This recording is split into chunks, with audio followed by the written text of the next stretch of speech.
This video is going to be about this multi-purpose grabber. I'm going to use this to clear out sink P-traps.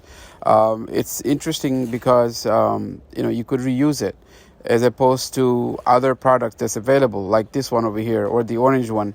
You cannot reuse it. You're supposed to use it one time and throw it out.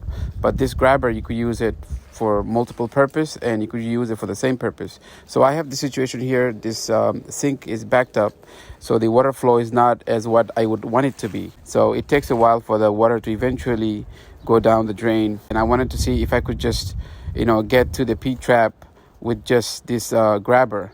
But in some cases, you could, the space between the sink and the stopper is big enough where you could just go down. But in this case, I wasn't able to. So I had to remove the stopper, which is very easy to do. The stopper has two parts. One is under the sink, like you see it here. Remove this piece of the stopper. And then once you have done that, you just go up on top where the sink is, and you just remove the cap of the stopper. Don't be surprised if you find any debris or hair trapped along the cap of the stopper, because that's very common. Sometimes this could be the cause of that slow flow of the water going down your drain. I wanted to give you a close-up view of what this multi-purpose gripper does when it gets to the P-trap. So you see there's more stuff that's there that had to be cleared out.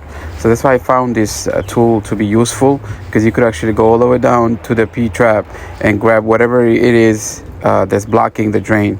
Once you have that all out, you have to put everything back.